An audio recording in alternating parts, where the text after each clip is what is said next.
Hello everyone, it's Omae and welcome back to the brand new video. Today I'm going to be focusing on the beginners. You guys have been requesting a lot for me to explain everything here in the power up tab, how to grow characters, and there's a lot of information here that even long-term players might miss in terms of managing these resources. Now, it's very easy to not be very smart about this at the start because the game gives you so much resources nowadays. So many forbidden tomes, so many skill up manuals, so much rumble scrolls even, and even level limit break posters. Also, you get like 100 gold lobsters, so it's very easy for you to level up your units. However, if you're not smart about this, in a month, even less, you will be bankrupt. So I'm going to teach you guys how to use these resources smartly. I also provide a bit of information on the 12th anniversary campaign in terms of how you can get training drinks to limit break your characters, as well as cotton candy to increase your stats. Very cheap right now. This is not very easy to find. It is hidden in one of the exchanges in the game at the very bottom, so it's very easy to miss it. So I will go through that with you guys. So I'm just going to go from top to bottom, honestly, left to right. So let's start off with level up XP. Now this is the most basic one. All of your legend characters will start off with a max XP level of 99, which will cost 5 million XP. For rare recruits, it's 4 million at level 99. However, once you get the character to level limit break 5, which will allow them to be leveled up to level 150, every character will cost 155 million XP. So the best resource to level up XP easily in the game is these rainbow Heim turtles, because you can get them so easily from pirating adventures. Even though the gold lobsters give you more, it's way hard to get them because you can only get a few of them from the friend point summon in the tavern, and it's very rare compared to the reliable farming of these Heim turtles. So these give 2 million each, so I do recommend when you are feeding Heim and any kind of XP material, only feed half of what you need to max out the character, because there is a chance, a very low chance, about 20% I think, or I think it's even 10%, of getting super success, which is a 1.5x increase in XP gained. So there's a chance that you feed 150 million XP in one go, get super success, and you've essentially wasted 75 million XP, which is, you definitely don't want that to happen, guys. So if you are having a character that is a max level 150, feed about 100 million XP. If you want to, you can go in even smaller increments, and that'll give you a higher chance of getting the super success, which will give you at least some extra XP. They used to give the super success increased rates for anniversary, but nowadays they know the power of that, so they haven't really given us that. It's still going to be a very low chance of getting that super success, but it's still quite often that you will see that, so definitely take that into consideration. Besides the rainbow Heims that you get from the PKA, you can also go to the event quest, and on Extra Island click on power up, and here by the character recruitment quest, yeah, this is probably the most important quest for resources in the game, these character recruitment quests. I'll explain why in a moment, but for now, let's talk about the Heim turtles that you can get from them. So based on the boss that you're fighting, so Golden Pan Usopp is a side character, so you can get 3 Heim turtles by playing this quest on 3 times stamina, 3 times reward. Not only that, this also gives a massive amount of pirate XP, the highest value for stamina in the entire game in terms of pirate XP gained. So it's not going to give you as much pirate XP as Colosseum McVice, for instance, but at the end of the day, for your stamina, it's the best value for pirate XP leveling, and you can get these Heims to XP up your characters. So definitely click this 3 times stamina, 3 times reward, 15 stamina cost, log in here daily and use up all of your stamina. Very, very smart move. But that's about it for the XP, I would say. For each different Heim, you want to farm a different quest. So when it comes to the Sai, the yellow Heims, farm Golden Pan Usopp, it's easily the best one. Then if you are farming in times, go to Buggy here and then farm the Eustace Kid quest. If you're going for strength, go to the type character recruitment quests from the Yasap. And then if you're looking for Dex, farm Usopp. For quick, farm Toy Soldiers. Those are the base quests in terms of the speed at which you can clear them. So use those to farm each different type of Heim. That's my recommendations. Be very careful of the super success. Do not feed all of your XP in one go. And then also make sure to farm those Heims up in the extra island. Next up, we have level limit break. So this is fairly simple. We get level limit break posters for both rare recruits, 5-star characters, and then also the legend level limit break wanted posters. So your characters are going to start off at level limit break 0, which is essentially level 99 max. Then when you feed in one duplicate of a character, it has to be the exact same character. It can be like an unevolved version of them. They don't have to be the exact same state, but it has to be the exact same character, right? That will increase the level limit break. So when you feed the first dupe in, it'll increase the max level to 105, second dupe 110, and then you have to feed another 2 dupes to get the next upgrade to level 120, then another 2 dupes for 130, and then the final level will cost 3 duplicates. Now, to circumvent requiring duplicates of a character, they've introduced these posters, and essentially each poster counts as 1 duplicate. There are also these rainbow ones that work on any type character, so it's a very valuable resource. Most of the time we use these on Pirate Rumble characters, since stats are very important in Pirate Rumble for rare recruits. Even in Super Boss, damage is also important, but we never use 5-star characters in Super Boss, so that's the main difference. Use the regular 5-star level limit break posters on the Pirate Rumble rare recruits, and then give the legend ones to characters that are broken in Super Boss. But also then you want to be cautious, because some characters have specific ability upgrades from getting to a certain level limit break level. Let me see if I can get you guys an example. Well, this Crocodile Milk is a very good example. Recently, characters have had the Super Rumble special that activates very rarely in the match. But when you get a character to level limit break 5, they get an upgraded Super Rumble special if they do have it. So even if a character doesn't have any other ability upgrades, if they have a Rumble Super Special, it will get upgraded when you max the character. But most of the time, it's not really worth it. There are characters like Lucci and Luffy, dual unit, that are so broken in Powder Rumble, and getting that Super Special maxed will actually make a massive difference. But there are characters that have solely upgrades based on their captain ability and special ability. A good example is Clash Mihawk. He's like the first Clash you ever fight in the game. If you give him the 4 dupes to get him to level limit break 3, he gets a massive upgrade in the captain ability. And then when you max him out, he gets a massive special upgrade. So that's how it typically goes with these characters. All the older legends in the game, and also a few of the free-to-play units, they get a massive captain ability upgrade at level 3, and then a special upgrade at level 5.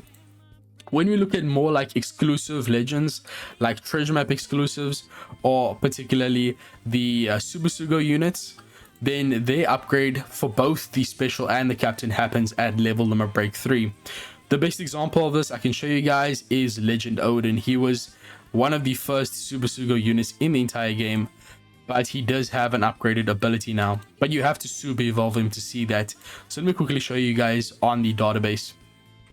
So yeah, this Odin here, this is the 6+ form of Odin. You can get his skulls in the Kizune exchange. So wait for his skulls to be discounted before you super evolve him. He's not even that great of a character these days. I'm just using him as an example here.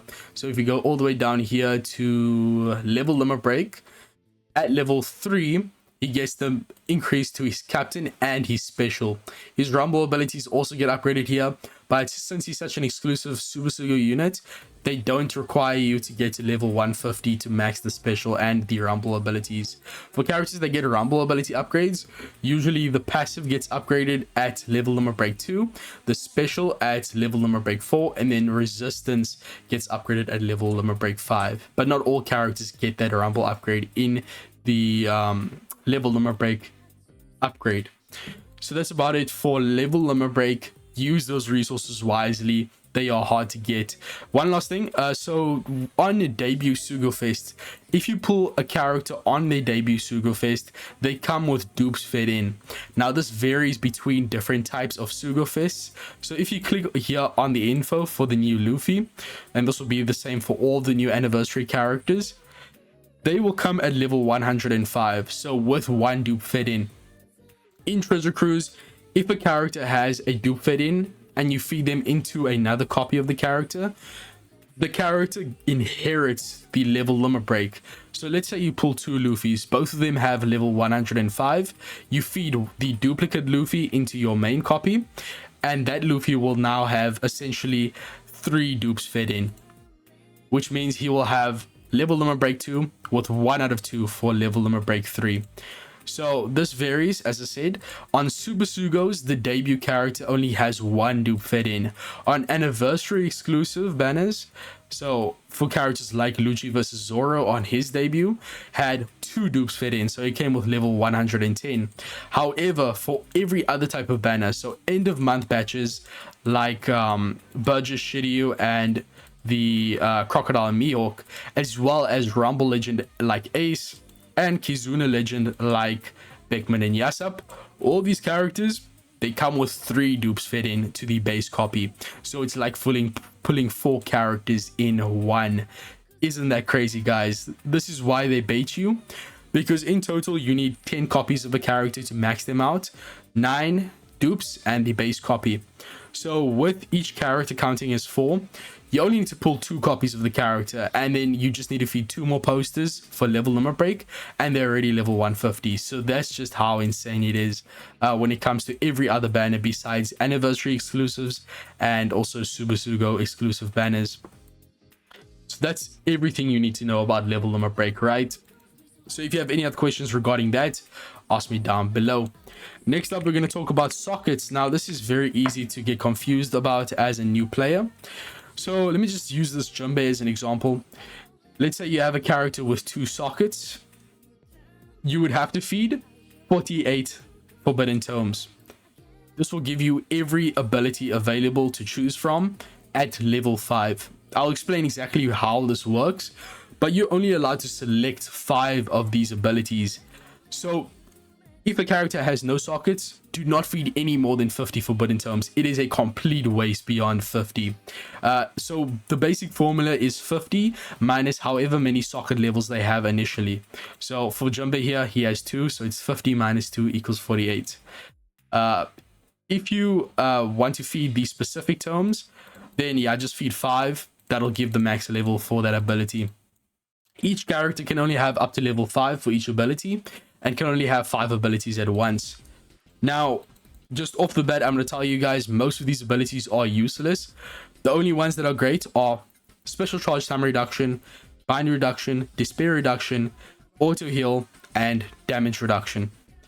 So once you power up here, you can see the selected list. And since we already had 2 sockets and only fed 48, we have access to every single ability here at level 5 for your choosing. For an example, say we needed to feed 48 tomes there. If you only fed 46, there's a chance that you wouldn't get the level 5 for the most important abilities here, because it is random. If you don't have all the 50 tomes, it is just going to give you completely random ones, in which case you could not complete the actual abilities you want, and you have to feed even more Forbidden Tomes, which will waste all of your resources. So yeah, if you feed 50, it's guaranteed to give you everything maxed, which will completely take away the RNG factor. So these are the only abilities you should care about. Recovery boost is irrelevant.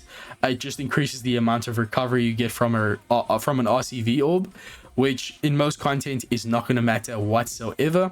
Slot rate boost, if you are relying on this, it means your team sucks, because we are relying on guaranteed matching orbs from specials nowadays. We don't use luck for something like orbs, so this is a terrible ability. Poison resistance, this one is actually not terrible. There are situations like the recent PKA, the current PKA versus Vegapunk, where stage 4 gives you a venom that can kill you very quickly if you don't kill the stages very quickly. So you get it on stage 4, if you don't clear stage 4 in one turn and you don't clear stage 5 in one turn, that venom will exponentially grow and like can definitely kill you.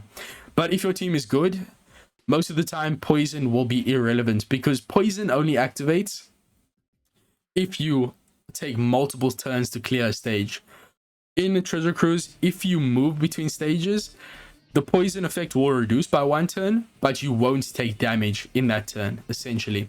So poison most of the time is negligible, and we do have support abilities to remove poison. And even then, the poison slots that you have in treasure cruise, they can't be removed by using this socket ability. However, when you tap on those poison slots, the damage can be negated using this potential ability. I mean, socket ability, should I say. But at the end of the day, poison orbs are not going to give you much damage either way, so usually we'll be removing them anyways. So yeah, it's easily the best out of these 5, I would say, but it's still pretty useless if you are actually making good teams. Map damage resistance, this is never used. It's like only 2 quests in this entire game that actually map damage. This does not count end of turn damage buff that the enemy has that will do damage to you at the end of the turn. This is like for the Eneru raid from 12 years ago that does map damage with lightning at the end of every turn that you don't move between stages. So it's a completely useless effect.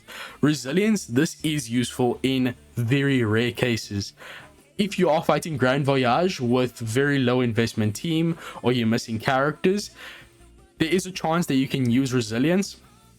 I think it's 5% chance at level 20, or level 3 should I say, where if the enemy kills you with a normal attack, you will actually survive with 1 HP. It can't work if the enemy kills you with a special ability, only if they are attacking with normal attacks. And if there are multiple enemies attacking you at once, this has a 0% chance of working. So it's very niche, but there is a very good chance that you will eventually use it for Grand Voyage, but that's about it. We have special charge time reduction, gives everyone 2 turns of cooldown at the start of the quest. Despair resistance removes 3 turns of despair whenever you're inflicted. Bind removes 3 turns of bind whenever you're inflicted. And then auto heal gives you 1000 HP healing at the end of every single turn. So that is very helpful because we have a lot of HP reducing mechanics in the game these days, and that 1k healing every turn, it does add up. And then also the damage reduction, 15%. We do have a lot of death hits these days. The enemy will do 100k damage upon death, in which case that 15% can go a very long way. So make sure you max out these abilities, or 10% should I say.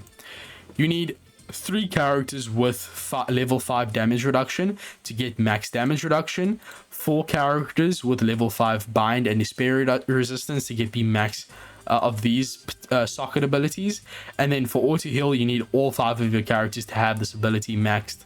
Well, 1 character can have it at level 4 and it'll be fine, but do remember that friend captains do contribute to this as well, so you don't have to have all these sockets maxed on your own team. The friend unit can complete it, so you don't have to worry too much. But essentially every piece of content is going to require you to have these 3 maxed. At very minimum, the bind and despair ones, but the special charge time one is also very, very crucial. Now, as I said, you want to manage these properly. First off, as I said, don't feed more than 50 sockets at a time. But this is where even later game players will miss this piece of information, because it's very easy to feed sockets to all of your units because basically everyone will need them, and eventually you'll run out of these sockets. There are ways to get them, and I'll explain how in a moment. But first off, back to the recruitment quests. Every single character you see here, you can farm tomes infinitely, or not farm tomes should I say, you can farm sockets infinitely without having to spend a single tome. So all carrots, Luffy's, Laws, Wanda, okay, this one's kind of irrelevant, Rebecca's, Hawkins, Cat Vipers, Peronas, Geolas, Usopp's, Apu's, Shanks's, all Shanks's, right? Hiruluk, Relay, Nami's, basically all the Straw Hats are here. Eustace Kid, Buggy, everyone is here. Each of these count as one socket ability to any Shanks, any Luffy, any of these characters that you feed them to. So you can farm these quests for Pirate XP, for Heim Turtles, and then also get the sockets. Unfortunately, it's not so easy as feeding 50 in one go. The game only allows you to feed 10 copies into a character at one go. But after feeding like 60 or 70, you will get the sockets you want. So you don't need a character to be the exact same unit to get the sockets. That's only for skill up, which I will talk about in a moment. For tomes, for sockets should I say, you can give any character with the same name and they will get the tome, the socket abilities. So I think I do have a lot of Golden Pound Usopp copies here. Oh, no, I don't. That's annoying. I wanted to show you guys. I can't actually hear. I bought these characters from the Rayleigh shop. It's essentially the same idea here. Although these are the exact same characters, so it's not a very good example. But also in the example that you have all these duplicates, you have 9 copies here, which gets the character to level limit break 5 as well. But since we have 9 sockets from the character, we only need to give 41 tomes, so it works the same way like that. But I just want to farm Golden Pound Usopp quickly for you guys and show you how this works. So for instance, yeah, I farmed the 2 copies of Nami here from the character recruitment quest, and I'll show you guys how she feeds into any other Nami character in the entire game. So yeah, be very smart about this. There's so many characters you can just farm, and it's not completely just for this, because I know people would think that's a bit of a waste of time. But as I said, you can get Pirate XP, you can get regular XP from the Heims, and you can get Rayleigh points if you are farming these characters. Like if you're farming Golden Pound Usopp, he gives you 10 Rayleigh points every time you sell him. So even after you get the sockets to max out all of your Usopps, that's still a helpful quest to get Rayleigh points. I think he's the only one of the character recruitment quest that gives 10 Rayleigh points. Everyone else is about 2. But if you farm Golden Pound Usopp, even beyond the sockets, he's just so helpful for so many Rayleigh points. Like after farming Golden Pound Usopp passively for a day, I'm pretty sure I got like 5k Rayleigh points when I did test that. It's just very powerful. But yeah, for any Nami, you can just go here, power up. It doesn't have to be a 5-star Nami. Any 6-star Nami can also work. Just feed in the sockets, you will get, feed in the characters, you will get the sockets. It's very helpful mechanic. That's very easy to miss even as a late game player. Now, how do you farm tomes, like the actual forbidden tomes? Because there are a lot of characters that cannot be farmed there, and yeah, you will need to feed the forbidden tomes. The best way to do this is actually to go to a Colosseum. Now, there are 2 main Colosseums that I have talked about in a previous video, and also I will talk about in a future video. Number 1 is Shishilian. Now, to farm cotton candy, this is the best Colosseum in the entire game. I haven't made a video on this yet, but I will very soon. You guys will see how much cotton candy you can get for your stamina, which is just so good. I did the deep calculations on how much you get for this Colosseum. It is an auto team as well, so very passive. You don't have to focus too much. But also, I did talk about Mac Vice in 2 different videos that I've uploaded in the last 2 to 3 days. So go check out the video with Vivi on the thumbnail. I showed a team using Annie Roger, Dex Legend, Psy Legend Momo, and also the Legend Marco captains for Pirate XP boosting. So you run Mac Vice, you get both cotton candy, massive Pirate XP, but also socket forbidden tomes. You get a lot of forbidden tomes from doing Colosseum, so yeah, definitely recommend that as a main way to get these resources. So that's about it for forbidden tomes. There's a lot of things there. Next up, we're going to talk about skill up tomes. This is also very easy to make mistakes, so don't make these mistakes, guys. So let me look at Jumbe as an example once again, my goat. So when we go to skill up or special level up, this is very important. You need to max out your characters. This will just decrease the amount of turns they need to charge their specials, which are so crucial. Now you'll see a lot of different resources here. It's easy to get overwhelmed, not know what to feed. Now I'm going to say to you guys, the non-guaranteed ones, so everyone besides this, and this, lobster, and this, and this. These 4 things are guaranteed. Like, you are going to get the skill up level. But when it comes to these regular ones, it's only a 30% chance that the skill up will happen. So typically, if a character needs 5 skill up levels, I'll give them just 15 manuals to get them maxed. It's not guaranteed, of course, but it's a pretty high chance. But if you're a new player, don't gamble like that. It's a waste of time. I mean, a waste of resources. Just give as many as you need, and then eventually you will get it maxed. So that's what I recommend for that. However, people will want to hoard these guaranteed manuals because they look very premium, right? But it's a bad idea to spend these ones and not these ones.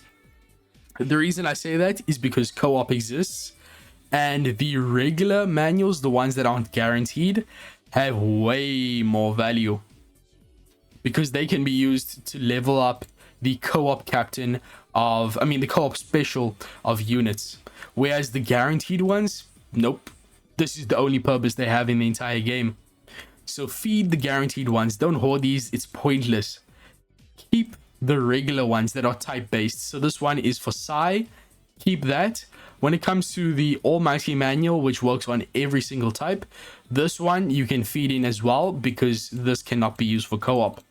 This is especially the case for legend characters because it's so hard to get those skill up manuals for the legends, and it's very easy to want to hoard them. But if we go to here, it's Crocodile Mihawk. This character, I'll show you in a moment how to farm these skill up levels, the special level up manuals. But yeah, you can see all these legend ones. Leave the regular ones alone. Not only are they not guaranteed, but they have another purpose. So focus first on using these, then after that use these. It's still not a bad idea to use them. It's just that you want to first prioritize the guaranteed ones because, of course, we're not going to have so many of these guaranteed ones that you can max out all of your units. But yeah, first use them. I'm lagging, bro. First use the guaranteed ones up, and then just give as many manuals that you need to max out the special level. Don't gamble and give more than you would need. Even if it's not guaranteed, just be patient. Eventually you will get it at that 30% rate. Okay, so that's about it for manuals. Just use all of your guaranteed stuff first. The co-op stuff will come and be very helpful. So you keep those regular manuals that aren't guaranteed. And when you want to farm these, every day at midnight PST, these islands will reset. The Dex manual requirement quest, you can clear this 3 times every day. It'll rotate every type for each day of the week, and then on the weekends you'll have the universal tomes, skill up manuals that will work on every single type. So yeah, farm these every day. I know a lot of players are more lazy to farm these, but with co-op now needing all these manuals, and also just how many legends are in the game, and you need to farm these skill up levels. Yeah, you need these, so definitely farm that daily.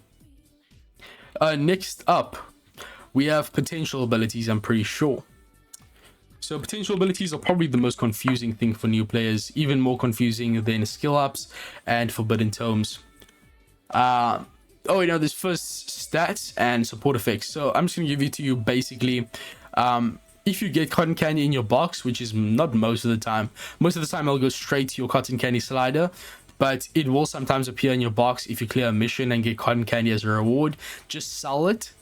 Just literally go to the crew and then click sell here, and then sell those cotton candies. It'll go straight to your slider and also give you some berries. But I'll give you the exact breakdown of how these candies work, and also how to increase your maximum candy that you can feed into one character. So for the HP cotton candies, each point gives you an extra 5 HP. You can actually see that happen in real time right now as I'm sliding this. Going from level 100 HP candies to level 101, you can see the HP stat increase by 5. So each level of cotton candy up to 100 will give you 500 HP stat. If you get the HP stat to 200, which I'll show you how in a moment, then it'll give you 1000 HP. For attack, it's only 2 per cotton candy stat. For recovery, it's only 1 per stat, so it scales like that. In terms of increasing it, so when you start a new account, it will start off at level 100 max for each stat. The only way to upgrade this is to go to Pirate Rumble and then clear championships at top 500. No, top 5,000 rank.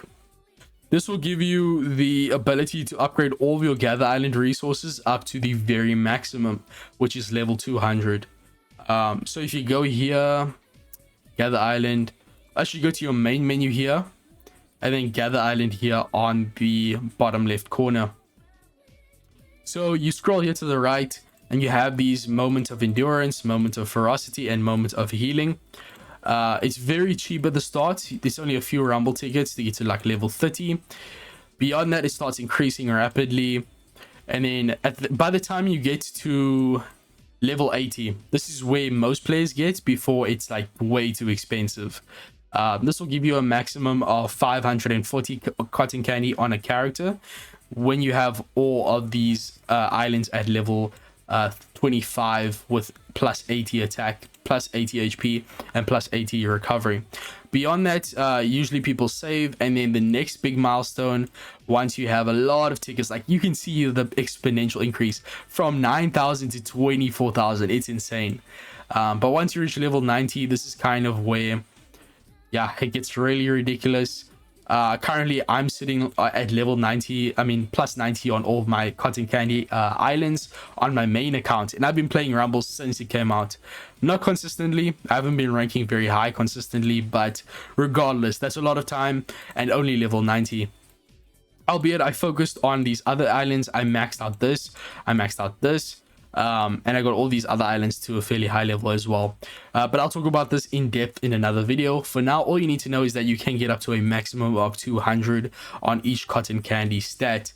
And in co-op, you can have a character's cotton candy reach level plus 999. So it is only functional in co-op, but it'll essentially cost 10 times the amount of cotton candy to get 1 point of cotton candy in co-op stats. Let me see if I can actually show you guys what I mean. It is very, very difficult. So if you click on power up here and then go to co-op status, yeah, it's very expensive, but it only unlocks once you reach a total of 500 cotton candy. So you essentially need like plus 166 on all of your 3 stats.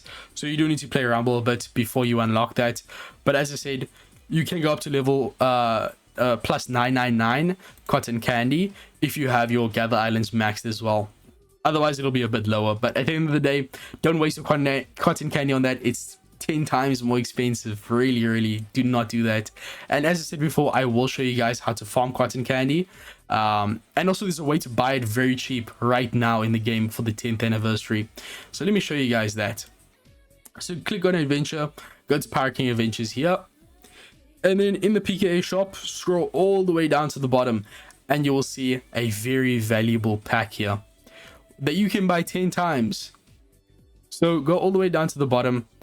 12th anniversary celebration, cotton candy and training drink sets. So for everyone who is struggling to limit break their characters, you can get 100 training drink owls and 1,000 cotton candy for all stats. So it's essentially 3,000 cotton candy and then 100 training drinks. It costs 10 tickets per. Oh wait, no, you can only buy it 5 times. So no, 1,500 cotton candy and then whatchamacallit, 50 large training drinks, which is still a lot, right? So I definitely recommend buying this for every single play in the game. Every one of these other packs aren't nearly as good, I would say. So focus on this one, and yeah, you will be happy. So I'm gonna buy that off camera. We can talk about the rest of these abilities here. I'm lagging so bad today. You guys are gonna have to excuse me. I need to sleep. But then we have support abilities. Now, it's a very similar situation as the skill manuals. You do not want to use these medium ones because they are used to max out the co-op captain ability of a character. So yeah, very important that you use these at the very last solution. First use the guaranteed ones, then use these ones. Typically, when I'm feeding a character that has a level 0 support ability, I give these in 5 increments because they have a pretty high chance. And then I think these are very low, so I give about 15 at once. And a decent amount of the time that does give me all 5 levels. But yeah, once again, as a new player, these resources are scarce, so just give 5 at a time. Don't give more, because there's a chance that like you give 15, you're actually getting like 10 levels of support, and you've wasted like so many of these medals, right? But yeah, support ability is very powerful. Only level up the abilities that have like very good utility, that attach to a wide variety of characters like Straw Hats or Emperors, etc. Very common units that have very strong units. And then also characters that have very easy activation requirements. So characters that allow you to activate whenever the supported unit uses their special, or when they activate their ability on the final stage, or when they activated when inflicted with a debuff, or even when inflicting a damage dealing special. So that's about it for support effects. I will have another video ranking every amazing support effect in the entire game, so stay tuned for that. That'll be very important information. Now we have potential abilities. Now, there's so many in this game. There's the gold tablet abilities, and then there's the regular ones. So this first one here is critical attack. This is essentially increasing your crit damage and your crit rate for the character. So in Treasure Cruise, there's a basal 0% chance of critting if a character has the critical attack potential ability. At level 1, it will vary depending on the unit, but whenever you use whenever you land a perfect, it'll be a chance at an extra like 4% damage. At level max, 70% chance, 8% damage. It is very small and also a low rate for these kind of characters, but for legends, a lot of them have it guaranteed, so 100% chance of crit, and then the damage is like 10%. The reason this is actually a lot better these days is because we actually have crit damage buffers in the game, which can increase that to like 60%. So it's very important that a character has this ability to benefit from the crit damage, because if you don't have a crit rate buff, which you get from the critical attack potential ability, then there's a 0% chance of critting, which means that it doesn't matter how much damage you're dealing from the crit, it's not going to proc. So yeah, it's definitely one of the most important of the regular potential abilities. And then we also have provoked attack, which reduces the damage taken debuff by 2 turns, or it depends on who it is. Legends reduce it by like 5 turns even. And then it also just increases the base attack of the attacking unit if they've taken damage in the previous turn. So it's just a nice extra damage buff, but easily one of the least important. Usually this increased damage taken debuff is kind of irrelevant, you can ignore it. And then we have fear. Fear is a debuff that disables the sailor abilities of characters. Now, yeah, this is definitely one of the most important ones. It's also way more rare compared to these other potential abilities. I'll actually bring up a graphic for you guys so you can see every single ability. I'll talk you through it and which ones you should prioritize. But I'll show you guys that towards the end of the video. Let me first talk about the other abilities that we should mention before we end off. So first off, Pirate Rumble XP. This one is very easy to mess up, so I'm just going to show you guys exactly what you should be doing, because yeah, I'll actually make a whole dedicated video to this, because Pirate Rumble XP, it's so easy to make mistakes, guys. So let me just search up Crocodile and Mihawk. This is a example of a legend, of course. If you go to Rumble stats, you'll see all these Rumble scrolls. You might be tempted to use these because they give like 50k Rumble XP. There's even a higher tier level than this, I think, but either way, 50k, yeah, this is a lot. So you might be tempted to give that to max out your characters, because as a new player, you don't get a lot of these Rumble scrolls, right? You get enough to like get a few characters maxed, but at the end of the day, you will be sitting with these universal ones that you'll be tempted to level up. Now, there's a key detail here. Do not touch these. Well, honestly, I wouldn't hold you guys from using these ones. These are the regular ones, and even the gold ones. These are fine to use as well. But when it comes to these, be very careful, because they are rare and they are helpful for a very specific purpose. But I'll talk about that in a moment. For legend characters, go to their matching type to give the exact amount of Rumble XP to max out their passives and their special, which is all you need for most Rumble, Assault Rumble, regular Rumble, and also in Grand Party. This is, well, only your Grand Party leader needs to have Grand Party stats. So even for most characters, even in Grand Party, they just need their regular passive and special maxed. Whoever's your Grand Party leader, yes, you can give extra Rumble Scrolls to max out their GP leader and GP burst. So that's quite important. But for most characters, all you need is this. Go to their matching type. So for Crocodile Mihawk, they are a strength int unit. Give 22 glory scrolls, the gold ones, the max ones. Then go to the silver ones, which are the Crimson Rumble Scroll Honor. Give 48 of these. And then for the small, this is just the regular Crimson Rumble Scroll. Give 54. This gives 294,300 Rumble XP, as well as 903,000 regular XP. So you can use this when leveling up your characters as well. First feed the Rumble Scrolls and then the XP. You'll save a bit of XP. And this is exactly how much Rumble XP you need to max out a Rumble character's special level, a legend character's special level and ability level in Powered Rumble. Now I'm gonna have to sell this guy on my main, on this alt account here, so I'm not gonna feed and waste my Rumble Scrolls here. They are very valuable resources. In case you're wondering, this is my hardcore series where I can't use any pullable units, only free-to-plays units. So yeah, it's quite tough.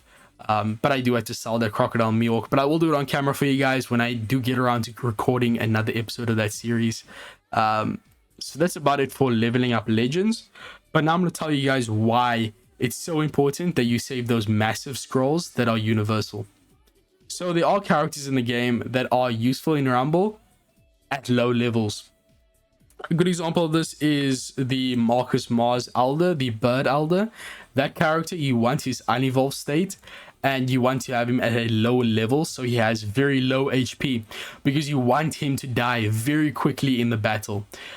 In which case, he will activate his passive ability, which will activate his special on death. And this does a lot of damage, can completely change the tide of battle. So if the character is fully developed, that cannot happen. He will be way too tanky, and the strat will fall flat. Another character that works in this way is going to be the Oiran Yamato. But let me first show you Marcus Mars so you know who I'm talking about. You should be on part 6. Yes, okay. Marcus Mars, easily like the best of the first generation elders. Passive ability. If self is KO'd, launches Rumble Special one time. Very important. So low HP, the better. So of course, unevolved state Marcus Mars will have a lower stats in general, and then you want to have him at a low level. The problem there, as I showed you guys, by feeding all of those Rumble Scrolls, the 22 Glory Scrolls, the 48 Honors, and then also 54 regular Scrolls, is that it gave 900,000 XP, which max levels an unevolved legend. So it'll get them all the way to level 70, which you do not want. Now, let's take a look once again here. And I want you guys to see if you notice something. So these are the massive scrolls.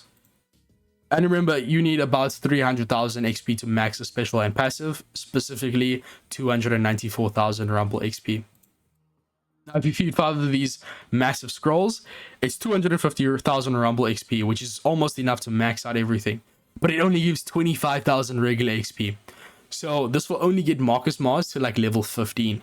Same for Oiran Yamato into Legend. So for both of those characters who work with the low attack strat, the low HP strat, these are the items you should be saving for them only. So be very careful, do not use these exclusive items. That's about all I have to say regarding Rumble stats. I will talk about this in a separate video once again. It is a very important topic, and most people will not even get this far in the video. And then co-op stats. If you get a character to level 150, not level them or break 5, they need to actually be level 150. Then you can unlock their co-op stats for free. If they are not meeting that requirement, then you have to give a co-op tome, which we do get a decent amount of, so it's not the end of the world if you do have to use them. And then we have the Rumble Captain, the co-op Captain ability, co-op Special ability, and then luck. So we get luck drops by completing co-op missions. And this will just increase the amount of drops you get in co-op and the quality of them. So you'll get better rewards essentially, and you only need to max the luck of your co-op captain. It doesn't matter the luck of your subs in co-op, your team. It doesn't matter. Only your co-op captain needs to have the luck maxed. So keep that in mind. And then, as I said before, you need the regular manuals, the ones that are not guaranteed, to max the co-op special level. So you need like 100 of these to max the co-op to level 5 special, and then 100 medium support medals, as I said before. So at the end of the day, make sure that you're unlocking the co-op stats of rare recruit characters, because it's way easier to get their manuals to max out the co-op special. And there's really no difference besides just raw stats in terms of between legends and rare recruits in co-op. They'll have the exact same special, the exact same captain, the exact same luck, but just different stats. So make sure you are unlocking the co-op captain of, or co-op stats should I say, of 5-star units. Ideally free-to-play units that you have at level 150, so you don't have to waste the co-op tome. That's my recommendation for co-op action, or co-op stats should I say. And I think now the final thing is limit break. That's all we have to go through. Of course, evolving and super evolving characters to get the skulls. You want to buy discounted skulls in Kizuna Clash from Insignia. It's essentially 5 times cheaper to get discounted skulls for super evolution there. And then also for evolving materials, you can farm them on Extra Island in the boosters tab, but I'm sure everyone knows that by now. And most characters come evolved anyways, or don't even have an unevolved state nowadays. Now in limit break, this is very important. Some characters get their captain ability upgraded from limit break. The best example would be actually the Psy Luffy you get at the start of the game. The free-to-play one you get from clearing the PK tutorial. His captain ability gets a massive upgrade from the limit break expansion, part of his limit break. Let me see if I can find. Yeah, so this Saga is an example of a character who has limit break expansion. So when you max out a character, so the regular limit break, they get access to at least 2 of their potential abilities. For PKA units, you need to max their limit break expansion to get the 3rd potential ability. Same for all these free-to-play units. If a free-to-play unit has 3 potential abilities, it means that their 3rd one needs to be unlocked through limit break expansion. Same goes for rare recruit characters, because standard rare recruits 5-star characters have only 2 potential abilities and legends have 3. So these 5-star units kind of break the limit and get a 3rd potential ability, which is pretty cool. Now, limit break expansion is easily the most important for PK units. They usually get massive sailor ability upgrades with their limit break expansion, which make it essential to unlock. This Saga is an example of someone who has an essential limit break expansion, because making him immune to stun is very important for how he functions, because the only way to get around stun really is to deal damage to yourself. Saga does that, but if he's stunned himself, he can't really use his special. So it's very important that he gets that stun in, the reduction of it from his limit break expansion. For recent character co-op Orobi from the previous co-op season, she's a special bind reducer, but she only gets the resistance to it herself from her expansion. So for PK units, this is the most important. For all rare recruit characters that have limit break expansions, you need silver keys to unlock them, which are obtained mainly from I can't even remember how you get these. You will get a few from OPTC level fairly early on, like at least 2 of them. But beyond that, I think you only get them from, clearing a certain GARP challenge on Extra Island in the challenge section. And then I think you also get them from certain treasure map rewards, but I'm not 100% sure of that. So yeah, I'm just not going to give you guys certain information on this key, because it's very hard to get. Easily the most rare in the entire game. Even more so than the rumble keys, I'd say, which is very weird. The rumble keys are extremely valuable. They upgrade the resistance of a character and increase their stats dramatically. So only give them to your main DPS characters on your teams. So characters like the new Shanks, basically all the new characters are DPS besides Emu. characters like Luffy and Lucci, who are dealing so much damage on the shooter team. These are very important. Some characters get massive upgrades in their resistance from the rumble keys. So this is once again another whole video I need to talk about. Treasure map keys, you get 2 every month. One from getting 2 million points in treasure map. Well, I think you only need 1 million points. No, it's 2 million. You need 2 million points in treasure map. You get a treasure map key, and then also from the rewards from treasure map. You only need like a very low ranking, so most people will get those 2 keys every single month. And this is very good. You need these keys to level up the limit break expansion on PKA units, very weirdly enough, and also old treasure map units that got outdated. But all of these treasure map units are so busted. They all have level limit break abilities that are so busted. So getting them limit break expanded is awesome. And then we also have the legend ones. Now, most of the time you just need that for an extra 1 turn of cooldown, and also for more stats. You usually get about an extra 200 attack from limit break expansion, especially on a legend. But most of the time, it's just an extra turn of cooldown you'll need for very specific units like V1 Quick Cross Guild. He charges his own special charge time by like 13 turns after you use his special, but he has a 14 turn cooldown special if you don't expand him. So there's kind of an extra turn of cooldown you have to account for.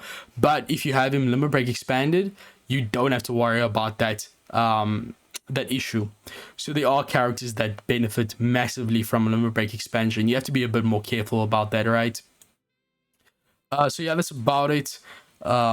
The regular rare recruit keys, as I said, on the Psy free to play Straw Hats, prioritize the Psy 5+ Luffy, because the limit break expansion gives him a massive captain ability upgrade, which will give you extra XP at the end of the quest. It provides him utility in the captain effect for despair reduction and paralysis, and then also he gets a higher attack multiplier. So very important that you use that on that Luffy.